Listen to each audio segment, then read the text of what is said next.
My sister's body was discovered in a drawer at home. Her entire body had been compressed into a mass of flesh, stuffed inside the drawer. But she left behind a clue. Beware the extra mother in the house. It was the third day after my sister had left home. Suddenly, many flies started to appear around the house's drawers. I smelled a strange odor and curiously pulled open the drawer. In the next moment, my pupils contracted sharply. There in the drawer, I saw my sister's body. A drawer less than 0.3 square meters in size, yet it contained the body of a 16-year-old girl. My sister's body had been grotesquely compressed into a cubed mass of flesh. Words utterly fail me when trying to convey the ghastly spectacle of the corpse I encountered. Collapsed to the ground, overwhelmed. In terror, my mother clutched her mouth and swooned. My brother, seemingly composed, stood frozen, his frame quivering with barely contained shock. Half an hour later, the authorities arrived. She had vanished 3 days prior. At first, I assumed she had merely fled from our conflicts at home. Being 16, she was in the full grip of adolescent defiance. Previously, she had disappeared for days, unresponsive to my texts, only to return of her own accord. Yet, it was beyond my darkest fears that she would be found murdered, her body chillingly stashed away in a drawer within our very home. The police gathered a few of my sister's items and departed. After comforting my heartbroken mother, I ventured alone into my sister's room. On her desk, I unexpectedly found a line of ant-sized characters, letters and symbols that at first seemed nonsensical. Yet, I recognized them immediately: Morse code. Morse code was our secret tongue, a way for my sister and me to exchange secrets beyond our mother's ken. I murmured the decoded message to myself, and my pupils constricted sharply. There are 2 mothers in the house. One of them murdered me. What could such a statement mean? The notion of 2 mothers? At that moment, I perceived a presence behind me. Turning, I saw my mother in her red nightgown, quietly drinking water in the kitchen. "Mom, are you awake?" Without thinking, I wiped away the message from the desk. "Yes, just needed a drink of water," she replied with a gentle smile. Yet, as a cough sounded from her room, I spun around in astonishment. When I faced the kitchen again, my mother had vanished. "Meow meow, can you fetch me some water? I'm terribly thirsty," called a hoarse voice from the room. I stood, completely bewildered. Chills coursed through me. Hadn't my mother just been in the kitchen? How then did she suddenly appear in this room? Still, I managed to pour a glass of water and took it to the room. My mother lay on the bed in a white nightgown, her eyes intently fixed on me. I handed her the glass. After she drank, I ventured cautiously, "Mom, were you in the kitchen earlier, wearing a red nightgown?" My mother looked at me, baffled. "I've only just woken up. I haven't left the room at all." A frigid chill washed over me. I thought back to the ominous warning left by my sister. There are 2 mothers in this house. My mother suddenly broke down, crying after she finished her water. "Meow meow. I truly never anticipated such a tragedy befalling your sister. I believed she had simply gone off to vent, as she usually did. I deeply regret not understanding her better." Tears streamed relentlessly down my mother's cheeks. A pang of sorrow struck me. The bond between my mother and sister had always been fraught. My sister's inherent rebelliousness meant she often clashed with our mother from a young age. After our father's tragic accident when we were 9, our mother had to shoulder our upbringing alone. Their quarrels were frequent, and each one ended with my sister disappearing for days, sometimes even a week. We had grown accustomed to this pattern, but never in our darkest fears did we anticipate that this time, it would culminate in such a horrific end for my sister. "Mom, who do you think could have done this?" I asked quietly, searching her eyes for any clues. My sister had lived a conflict-free life, yet her body ended up contorted and concealed in a drawer at our home.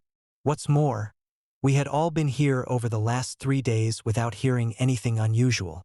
"I don't know," Mom murmured, her lips quivering, her face etched with anguish.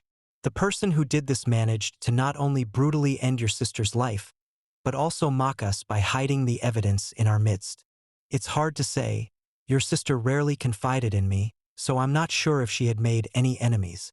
Speaking these words, Mom let out a weary sigh and dabbed at her tears. My heart ached seeing her in such a state. Perhaps the Morse code was merely a vestige of some horror movie my sister had seen. Such things fascinate teenagers sometimes. Maybe the vision of my mother I had earlier was just a figment of my fatigue. After softly reassuring her a few times, I stepped out of the room. As I shut the door, I caught Mom casting a lingering, piercing look in my direction. My brother lounged on the sofa, having requested leave from work to take care of my sister's affairs. His mental condition seemed equally frayed. Distress etched deeply across his features. I took a seat beside my brother. Bro, let's turn in. Tomorrow, we need to make arrangements for our sister's funeral. I murmured gently. My brother turned toward me with a jarring stiffness, his face deathly pale. Meow meow. I've stumbled upon something rather peculiar, he whispered. In the subdued glow of the living room, a strange light flickered in his eyes. A few DVD tapes were scattered before him. These were videos our father had made, a devoted photographer who cherished capturing our family moments. Before I could utter another word, my brother, lips pursed, fed a tape into the player. The sound of my sister's lively laughter spilled from the TV, prompting tears to fill my eyes. It was a video from when she was 6, featuring us playing house and my brother gaming, all under our dad's watchful lens. Come on, everybody, look up and smile. Dad's voice resonated in a tender family vlog. I questioned my brother, asking what was amiss. Without responding, he inserted another tape. Watch this, and you'll understand, he urged, his tone laced with urgency and unease. This video seemed to date back to when my sister was about 8. She and I were ensconced on the floor, molding clay. My brother was absorbed in his homework, and laughter emanated from our parents in the kitchen as they cooked. It was an intensely familiar and heartwarming tableau. Yet, abruptly, a profound dissonance struck me. My heart raced as I gazed at the screen in sheer disbelief. How could this be possible? I uttered, my voice tinged with fear. You see it too, my brother responded, his voice trembling. The footage displayed me, my brother, my sister, and our parents. Who then was operating the camera, capturing our every movement? A shadowy figure seemed to document our every action. Strangely, none of us depicted seemed aware of anything amiss. Furthermore, the filming angle was bizarre. It consistently captured our full bodies, even managing to include shots from above our heads.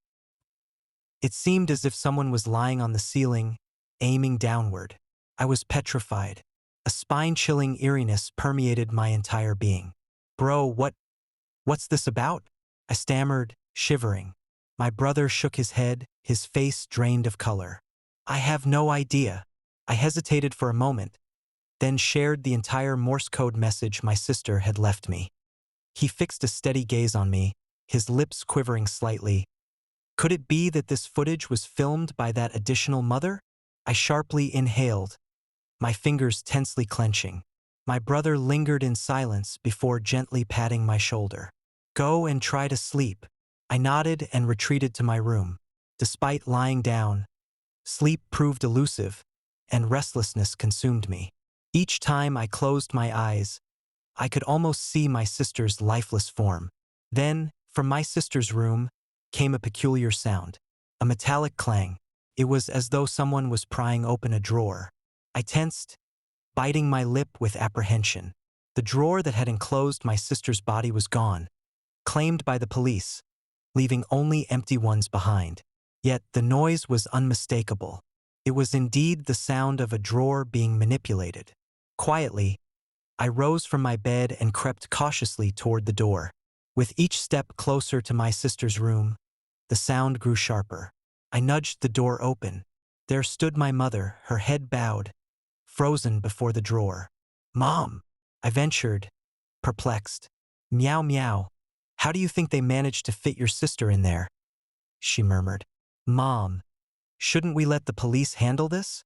I suggested gently. But in the next moment, My mother's gaze lifted to meet mine, her expression unsettlingly serene. Did she crawl in like this? What I saw next chilled me to the core. My mother slid open the drawer, flashed me a brief smile, and then gradually climbed inside. A person of no less than 165 centimeters just seamlessly entered. My breathing turned frantic as I helplessly watched my mother vanish into the drawer. Terror compelled tears to cascade down my cheeks. I wanted to scream for my brother, but my voice was trapped. Suddenly, my mother's voice emanated from behind me. Meow meow. What are you doing just standing there? I spun around to find my mother behind me, her eyes filled with confusion, but I had just seen her disappear into that drawer. Mom! My hand trembled as I pointed towards the drawer. She looked at me curiously, walked over to the drawer, and yanked it open. It was starkly empty, making everything seem like a figment of my imagination. But I was certain it wasn't a figment. I had unmistakably seen someone resembling my mother crawl inside that drawer. Meow meow, you look quite pale. Are you exhausted? My mother approached with a look of worry and felt my forehead. I'm all right, Mom. It's just that I'm missing my sister, I said, my smile faltering. Go get some rest. I'd like to linger in my sister's room for a while longer. My mother gave me a concerned look. Meow meow. This is too much for you. Try to get some rest. Finally, I persuaded her to leave. But in that moment, my belief only solidified. There indeed was another mother in our home. The police had confiscated most of my sister's belongings, leaving scant clues for me to follow. I mulled over the day she vanished. It was my mother who had phoned me, her voice tinged with irritation, explaining that my sister had again fought with her and had left home. I hadn't yet begun my holiday and had reassured her not to worry excessively. However, I hadn't imagined that my sister had been murdered. I scoured the few items left of my sister's, finding nothing of note. As I was about to abandon my search and leave, my phone erupted into the familiar notes of Fur Elise. I was startled. This was the specific ringtone I had set for my sister, as we both cherished this piece. The caller ID confirmed it was my sister's name, a call from the afterlife. I answered the phone, trembling. Xian Xian, is that you? A burst of strange static came from the other end. Seconds later, my sister's voice emerged, rapid and shrill. I strained to hear her words when the phone connection abruptly terminated. After the line went dead, I realized the call had been scheduled in advance. My sister had set it up 3 days ago, the very day she vanished. I held my phone tightly, transferring the audio to my computer. By meticulously slowing down and dissecting the audio, I finally deciphered my sister's urgent message. Sister, I've unraveled the truth about Dad's death. He didn't perish in a car crash. He was murdered by that other mother, the one who shouldn't be in our house. If you're listening to this, I'm probably already dead. Be extremely wary of the second mom. She won't immediately harm you. She revels in seeing your fear. Once you no longer amuse her, she will dispatch you in the most barbaric way imaginable. I clicked the pause button, my heart pounding fiercely. Beyond my sister's voice, a peculiar noise caught my attention. I repeatedly played back the segment, each time more slowly. Before long, my hands were quivering uncontrollably. Laughter echoed. A very sharp, chilling laugh. This was not my sister's voice. In a moment of chilling realization, I saw from the reflection on my computer screen someone standing behind me. It was my mother, immobile, yet her head was eerily rotated towards me. She faced me, her eyes skewed and devoid of expression, as a thin, sharp laughter trickled from her lips. It mirrored the laughter from the audio exactly. I was stricken with terror. Mom, what are you doing? I thought you had gone to bed. Meow meow, what are you listening to? Her eyes, wide and unblinking, locked on me. Is that your sister's voice? A cold shudder ran through me.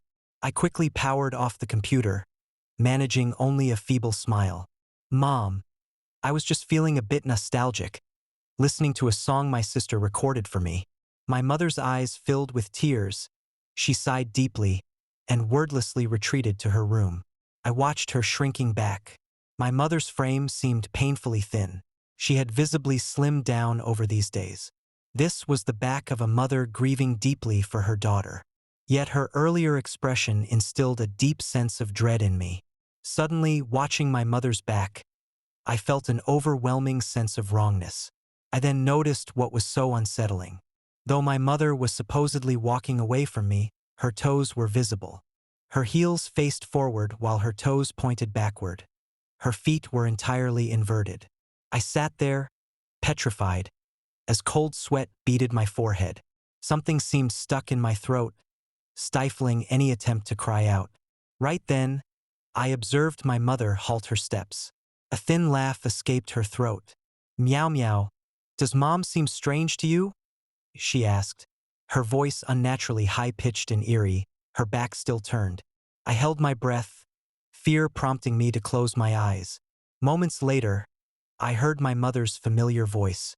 "Meow meow, what's wrong? You look quite distressed." I opened my eyes to see my mother's face filled with concern. This expression was familiar, comforting, not like the unsettling one before. "Mom!" I struggled to find words to explain. Mom gently touched my face and said, "Meow meow, I've realized something important. Even though Xian Xian is no longer with us, she would want us to be strong and move forward." I was about to nod, but my body tensed up suddenly. I glimpsed a red piece visible beneath her white nightgown, as vivid as blood. "Meow meow, what are you looking at?" Her tone was exceptionally gentle. Yet, a shiver crept up my spine. The smile on Mom's face widened.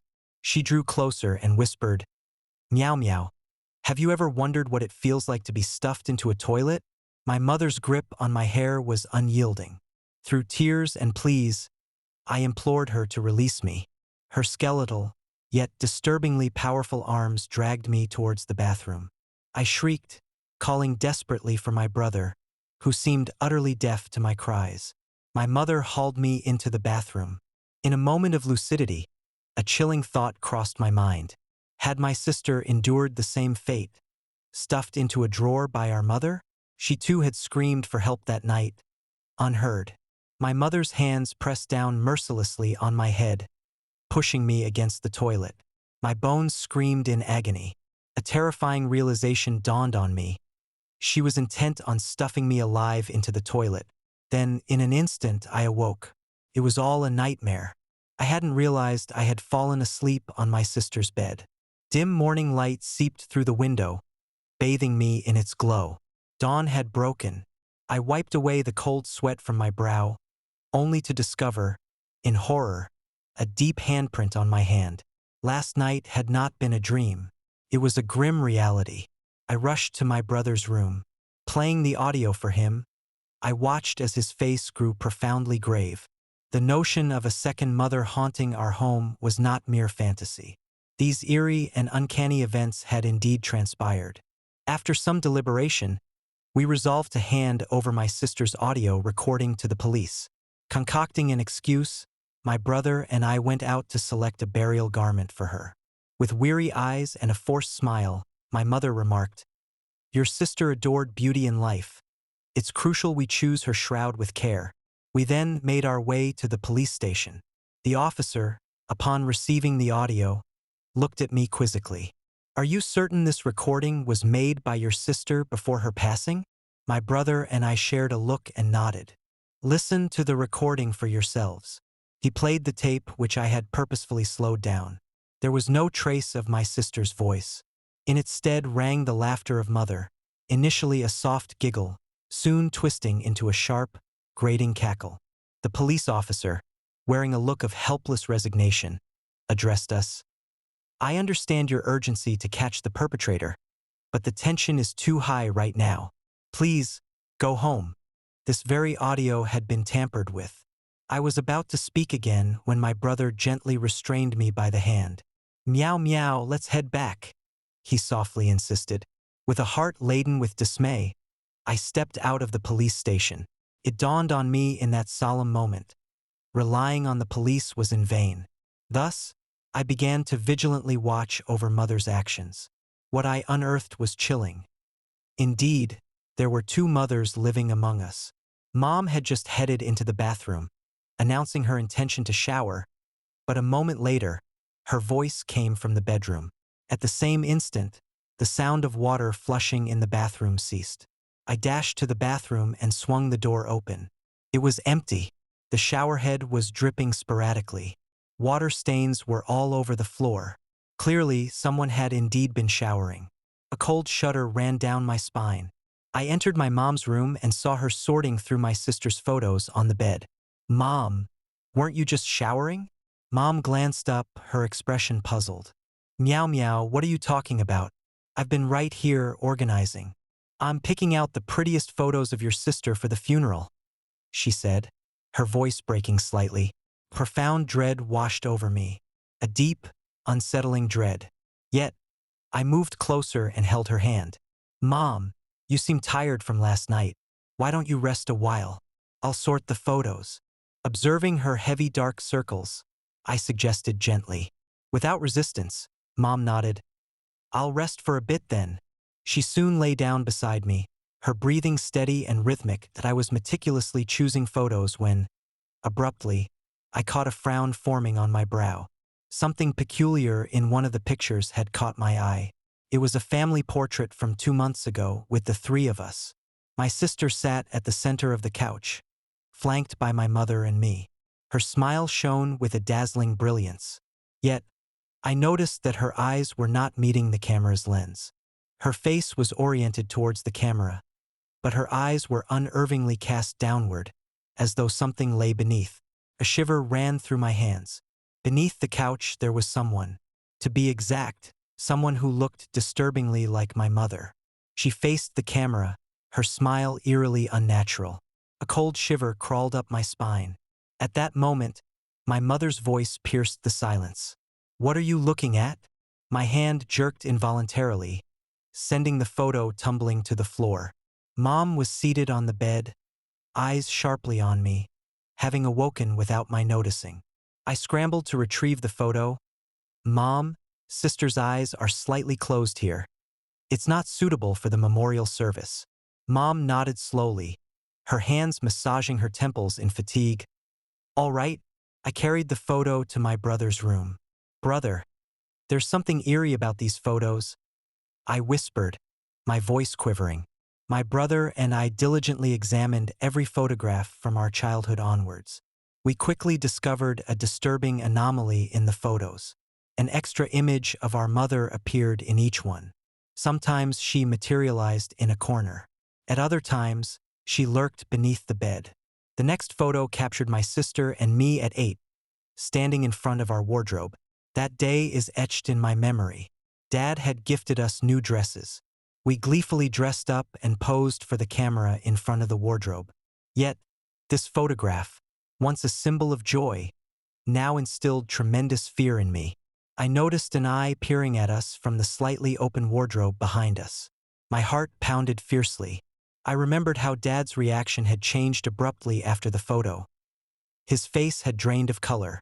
In hindsight, he must have spotted the other mother hiding behind us. I recalled a message left by my sister. It was this other mother who had murdered our father. He hadn't perished in a car accident. My breath quickened as I advanced to the next photograph.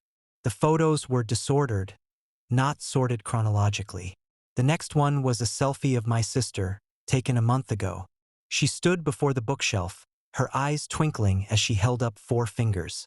I scowled, troubled by the implication. Why did she hold up 4 fingers? Then my brother broke the silence. Could it be the 4th book on the shelf? We ventured into the study and extracted the 4th book. At first glance, the book revealed nothing unusual. It was only after I thoroughly perused its pages that I uncovered the clue she had left behind. Tucked between the lines were minuscule sentences woven into the paragraphs. She masters the art of disguise. At times, even I struggle to discern which one is our true mother. She will find you, no matter where you hide. Confrontation is inevitable. But I've figured out her weakness. I scowled as the words that followed weakness were obscured by black ink. This indicated that the other mother had discovered the clue my sister had left. My heart thumped wildly. Abruptly, I felt a strange presence behind me. I turned to find Mom standing at the study's doorway, her gaze intensely fixed on us. "What are you looking at?" A surge of anxiety washed over me. However, my brother quickly intervened. "Mom, we're just browsing through some books." Mom seemed to accept this explanation. "Meow meow, why don't I make you some pickled fish? I'll use a big, plump one." Mom chuckled as she spoke. It should have been heartening to see Mom so lively again. But my heart sank inexorably in that moment. Fish had been off my menu since childhood. Mom knew this well. At 3, I'd been traumatized by a fish bone caught in my throat. Never since had I touched fish. Once, accidentally eating fish triggered an allergic reaction. Even my sister's tragic death hadn't fogged Mom's memory of this. Unless this woman before me was not my real mother. "Brother." I grasped my brother's hand in terror. He offered a comforting glance. Mom was busy filleting a fish. The knife clattered down. Maybe she used too much force, for a fish head rolled right to my feet. The air was tinged with a faint fishy odor. With her back to me, Mom asked, "Meow meow, could you pick that up for me?" I nodded, bent down, and then froze. Beneath my feet lay not a fish head. It was a human head. My sister's head lay on the ground, her gaze locked on mine. I screamed and stumbled backward. My brother quickly came to soothe me. "Meow meow, what happened?" I pointed, trembling, to the ground. But the human head had now vanished. Instead, there was only an ordinary white radish. A half-sliced radish rested on the cutting board. There was neither fish nor a human head. "Brother, what did Mom say she was making for me just now?" I asked, my voice tinged with unease. My brother looked at me briefly. "Mom said she's making radish soup for you." I stared at him, shocked. I had clearly heard her say sour fish soup. "Meow meow, are you feeling overly stressed? Tomorrow is your sister's funeral," Mom observed, concern etching her face. I managed a smile, signaling that I was okay.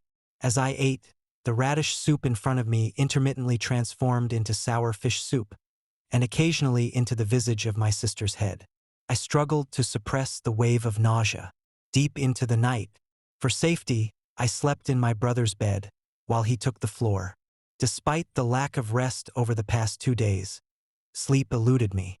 I watched the wall clock. It appeared to be broken, stuck at 2:18 since the day my sister vanished. Unable to sleep, I walked over to the window to breathe some fresh air. Suddenly, I noticed a light in the opposite building. A bent silhouette stood behind the window. In the next moment, the window swung open. As I realized who was standing there, my eyes widened in shock. The face before me was undeniably that of my grandfather, who had passed away a decade ago. He gazed at me sorrowfully and rasped, "Meow meow, it's time for you to leave." I stared in disbelief at my grandfather. He pointed a finger behind me. As I turned, my mother's voice called from outside the door. When I looked back, my grandfather had vanished from behind the window. The lights flickered off. "Meow meow, my stomach hurts terribly. Could you heat some water for me?" My mother's voice weakly pleaded, echoing with pain. I was about to agree when suddenly a hand gripped my foot. It was my brother. His eyes glowed unnaturally in the darkness. "First, let's be sure it's really Mom outside," he murmured in a hushed tone. I nodded anxiously. "Mom might be having an appendicitis attack. We need to get her to a hospital." My mother groaned in pain. She sounded terribly unwell. Panic began to set in. Mom has suffered from chronic appendicitis. Despite the pain, she had always postponed surgery to save money. My brother's face bore a look of deep concern, yet he hesitated at the door. Then, a loud thump sounded from outside, as though our mother had collapsed. My brother's grip tightened on my hand. His palm cold and sweaty, it was evident that he was deeply anxious. Ever since Dad passed away, Mom had bravely shouldered the entire responsibility of sustaining our family life. She had always scrimped on her nutrition to ensure we could afford our schooling, resulting in numerous health problems. "Brother, What do we do? I asked, my voice laden with tears. My brother drew a deep breath, as though resolved on a course of action, and said, Meow meow. I'll go check on Mom. You stay here. I'm coming with you, I insisted immediately. My brother squeezed my hand reassuringly. Obey me. He then opened the door. As feared, Mom had collapsed on the floor, seemingly unconscious. I scrambled to dial emergency services. My brother bent to help her, but she suddenly seized his hand tightly. She issued a sharp, eerie laugh. This was not our real mother. Panic-stricken, I attempted to pull my brother away. But he looked at me, his eyes a mixture of fear and resolve. Using his remaining strength, he closed the door. Lock it! Tears welled up and spilled over. I bit down hard, dashed forward, and locked the door. At that moment, my heart beat wildly. The outside was unnervingly silent, without even the slightest noise. I pressed my ear against the door, listening closely for any sound. I picked up a noise, a soft chewing sound. It sounded like an elderly person with missing teeth, slowly, methodically chewing. What was that noise? A horrifying thought dawned on me. Mom, no, the entity that looked like Mom was consuming something. Outside, my brother was the only one there. I cried silently. Then, in that moment, I heard my brother's voice. Meow meow. I've discovered her weakness. That woman has vanished. Excitement infused his voice. My brother hadn't died. I was filled with joy. Meow meow, I was bitten by that woman and lost a lot of blood. Please, open the door quickly. My brother's voice trembled with weakness. Without overthinking, I opened the door. The next moment I stood petrified. A woman was there, nonchalantly holding my brother's head in her hand. His neck displayed a gruesome wound, as if his head had been brutally torn off. The woman's menacing eyes met mine as she smiled eerily. Meow meow, now it's your turn. At that instant, a tidal wave of strength overtook me. I thrust the woman aside and sprinted toward my mother's room. Mom lay in bed, her breathing deep and even. Frantically, I called out, Mom! Yet, she showed no sign of awakening. Suddenly, it dawned on me, the weakness my sister had mentioned. That woman could not manifest while our mother was awake. Every time Mom's voice rang out, the woman would vanish. It was her fatal flaw. But now Mom was asleep. No matter how I shook her or cried her name, there was no sign she would awaken. Behind me, the footsteps of the woman were barely audible yet unmistakably nearing. Mom! Despair gripped me as I continued to call her name. Mom's brows tightened, a sign she might be hearing me, but her eyes remained closed. The woman was right behind me now. She leaned in, her voice a chilling mimic of Mom's, laced with malice. Meow meow, where would you like me to put you?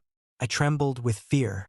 Suddenly, a single tear rolled down Mom's cheek. She was responding.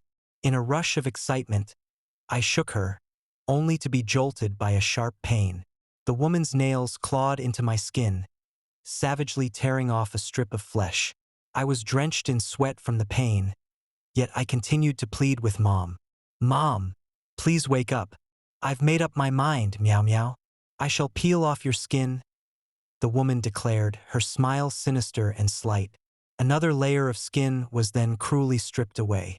Racked with agony, I fell to my knees before Mom. Mom, please wake up. Her nails lingered ominously at my throat. In despair, I shut my eyes. Then, miraculously, Mom's real voice reached me. Meow meow. I'm sorry. Mom woke up too late, she said softly. I opened my eyes to find the menacing woman gone. Mom, tears coursing down her cheeks, reached out to hold me. Yet her hands passed right through me. Incredulous, I watched her, unable to comprehend. I reached out, attempting to caress her tear-stained face, but my hand met only air. Mom, I whispered, confused. Unable to hold back any longer, Mom broke down and wept. Meow meow, my children. You've endured so much. I'm sorry. I've let you down. I've failed you as a mother. I couldn't comprehend why Mom spoke those words, nor could I understand why I couldn't touch her. Suddenly, each of my hands was grasped by someone. It was my brother and sister. I stared at them in disbelief. They had clearly already died. Both holding one of my hands, they smiled at Mom. "Mom, you finally remembered," they said gently. "All we ever wanted was for you to move beyond these agonizing memories. We never held any blame toward you." Mom wept even louder. My sister moved beside Mom, attempting to dab away her tears, yet her hand could not make contact. "Mom, we never got the chance to tell you, but you are the best, the most extraordinary mother anyone could have."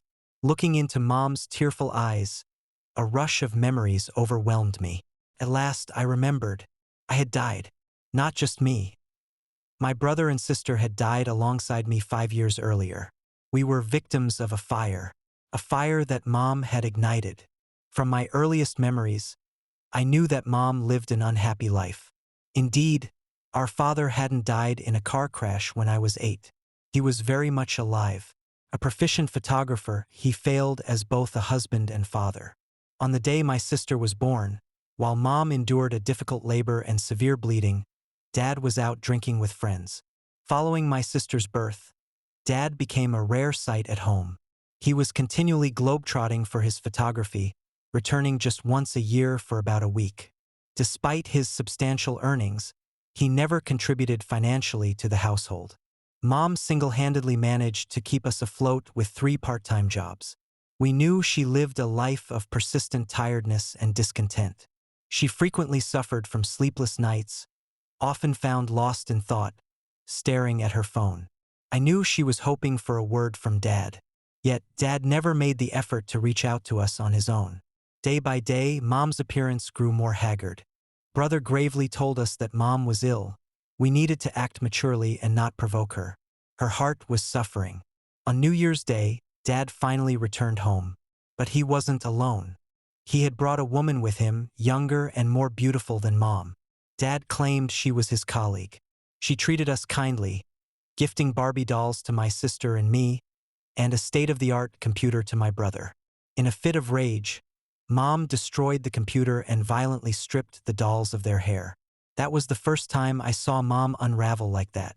Despite her frailty, Mom had always treated us with tenderness.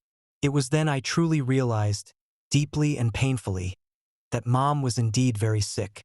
The woman remained calm, a smile playing on her lips as she observed Mom. "It's been hard on you raising them. He's mentioned your emotional instability. You're unfit to care for the children. When you're divorced and I marry him, the children will be under my care. We won't leave Mom." Our eldest brother, gripping our hands tightly, pulled us to stand protectively behind Mom. The woman chuckled, addressing my brother. "You're 15 now, right? Your mother can't adequately support you. She can't provide a good education." Dad glanced dismissively at Mom. "Stop making a scene like a shrew. Can't we divorce with some dignity? I'll give you a settlement large enough to support you for the rest of your life. The children need to be with me. They don't belong in the environment of a simple housewife." Mom shattered, her voice a torrent of pain as she shouted at Dad. "Don't you dare forget. I'm a graduate from a top university too. I once had a flourishing career, and you were the one who insisted I stay home to raise the children." Dad hesitated, a flicker of memory crossing his face, but he continued to walk away hand in hand with the woman. After they left, Mom sat like a shell of herself, void of life, and no matter our attempts to console her, Mom remained silent. Eventually, she mustered a hollow smile. That smile, though, appeared lifeless. "We must strive to live well from now on," Mom told us. The next day, Mom dressed in her favorite outfit and meticulously applied her makeup. Unusually, she withdrew some money and handed it to my brother, her touch gentle on our heads as she expressed her regret. "Mom has always been frugal and never really bought you gifts. Mom knows you're brilliant and could really use a computer. Go get one," she urged my brother. Smiling at me, she added, "Meow meow, I know how much you enjoy drawing. I'm sorry for not buying you more art supplies." She then turned to my sister. "And you, my beauty, you've been eyeing that princess dress, haven't you? It's yours if you want it."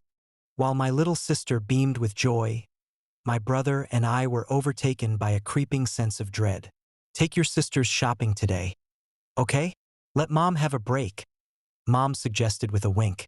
He nodded in agreement. However, he didn't lead us to the mall. Instead, he took my sister and me to a park nearby and we sat there. My brother's gaze was fixed towards our house. Suddenly, thick smoke began to billow. People around started panicking, shouting, "Fire!" We rushed back home in a frenzy. The blaze was ferocious. However, it posed no threat to our neighbors. After all, the villa was the only valuable possession Dad had ever bought for Mom. The fire blazed ferociously as we frantically called out for Mom. Eventually, we found her. She was unconscious in her room. My brother tried to carry her out, but as the fire intensified, it obstructed the doorway. In a moment of despair, we looked into each other's eyes. We saw a decision, a resolution to protect Mom, the way she had always protected us. 14 Mom's perspective, the truth. 3 years later. Ms. Yi, how are you feeling nowadays? Do you still see those 3 children? The young man across from me asked. I offered a small smile. I no longer see them. He smiled warmly. Then congratulations, Ms. Yi. You were the most unusual patient I encountered a year ago. Your case was quite peculiar. Not typical depression or schizophrenia. You were overwhelmed by immense guilt for having indirectly led to your 3 children's deaths. He twirled an eraser between his fingers. The human brain has an autocorrection feature. When a memory becomes unbearably painful, it's like this eraser, actively removing that memory. You forgot it was you who set that fire, the one that claimed your children's lives. Reality, however, is unalterable. So your brain compartmentalized itself, creating another persona to shoulder the guilt of killing your children. You've been living in a delusion that your children are still alive, but your subconscious continues to remind you of the truth, hence the other you persistently hunting your children. It's heartening to see you recovering, Ms. Yi, the man said with a heartfelt smile. I smiled back and walked out. 15 Psychiatrist's perspective. I watched as Yi Ling walked away, but then, an astonishing scene unfolded before me. In the reflection from the window, for a brief moment, I saw her accompanied by 3 children. They smiled at their mother, but in the next instant they vanished. It seemed like merely a hallucination. Weary, I rubbed my eyes. Yi Ling was sentenced to 3 years for intentional arson. In those years, as the truth was revealed, her ex-husband's reputation was irreparably damaged. I have observed her ex-husband visiting Yi Ling in prison several times, each time with hopes of reconciling. However, Yi Ling merely gave him a cold look and dismissed him, telling him to dream on. Yet, the most shocking part of this case involves the 3 children. Yi Ling survived because those children formed a human shield around her with their bodies. By the time the firefighters got there, the children couldn't be saved. Only Miao Miao, the girl, was still barely alive. With her final breath, she pleaded with the firefighters, "Save my mom." Sometimes I contemplate one thing. In our eyes, children are always the most vulnerable beings. However, sometimes they demonstrate a strength greater than that of adults. I wonder how those 3 children endured such fierce flames. They heroically protected their mother, a mother who seemed somewhat timid. Maybe, our children love us more than we can ever imagine. Our love for them might come with conditions, but their love for us is unconditional. Their love for us is truly vast, overwhelming.